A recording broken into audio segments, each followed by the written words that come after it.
Dengan lahirnya INA, kita berharap bahwa pengembalian investasi jangka panjang itu dapat di-handle atau diambil alih oleh INA, sehingga kita dapatkan modal baru untuk terus mengembangkan infrastruktur ke depan. Jadi sangat positif. Yang kedua, iklim investasi akan berubah.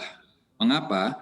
Karena sekarang masyarakat, maksud saya pemerintah akan berorientasi pada pasar, ya, sehingga akan ada perubahan-perubahan, revisi-revisi, mungkin di konsesi, mungkin di tarif dan sebagainya, akan menyesuaikan dengan kebutuhan-kebutuhan investor yang diinginkan.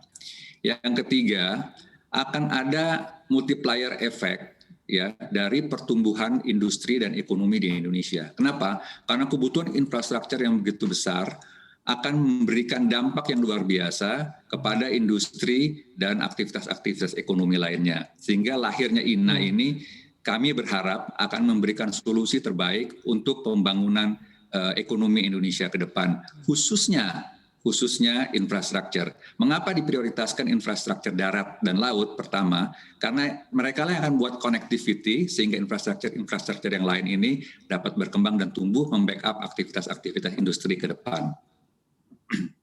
Baik, dari sejak lahirnya Badan INA ini, sudahkah ada pembicaraan Pak, mungkin pertemuan antara Nusantara Infrastructure dengan INA ini, kita berbicara mengenai mewakili pelaku bisnis swasta di bidang infrastruktur. Peluang kerjasama dan peluang untuk mendapatkan pendanaan juga melalui LPI kalau dari posisi swasta seperti apa Pak?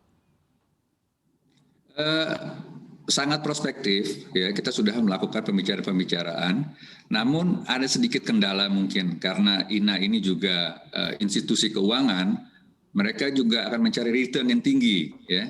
Sedangkan bisnis usaha itu juga akan memegang proyek-proyek atau portfolio yang punya return yang tinggi. Nah, ini nanti harus dijembatani. Nah, sekarang menjadi pertanyaan kita, seberapa besar return yang diinginkan oleh INA untuk proyek-proyek infrastruktur yang ada di Indonesia.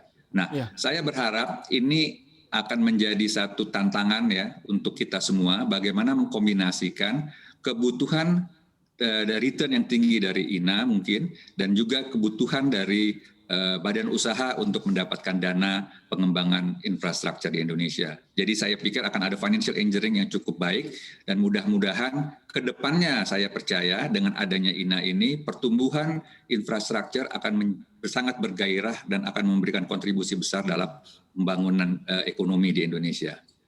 Baik, sudah ada pembicaraan di sana antara Meta dan juga INA. Dari proyek-proyek yang Meta miliki tengah berlangsung, existing maupun akan berlangsung, Pak Ramdhani, manakah yang menurut pandangan dan gambaran dari INA dan juga perusahaan Anda qualified masuk ke dalam klasifikasi atau kategori yang disyaratkan oleh INA, Pak? Proyek-proyek mana dianggap paling promising dan dianggap qualified masuk ke INA?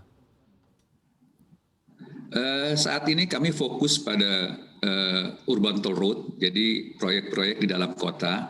Size kami memang belum sebesar BUMN, namun ke depan kami memiliki proyek yang cukup besar, yaitu Cikunir Ulu Jami, sekitar 21 triliun, dan ke depan kami mempunyai beberapa portfolio yang harus kita bangun. Nah, di saat itulah mungkin nanti kita akan bicara lebih serius dengan INA, bagaimana struktur yang harus kita lakukan bersama-sama untuk bisa mengembangkan proyek ini. Nah, pertanyaan kedua juga kepada INA, apakah mereka akan masuk kepada proyek-proyek yang sudah existing atau mereka juga masuk pada proyek-proyek Greenfield dan Brownfield. Install aplikasi kami CNBC Indonesia di Google Play Store dan App Store untuk mengikuti perkembangan terkini berita bisnis dan ekonomi.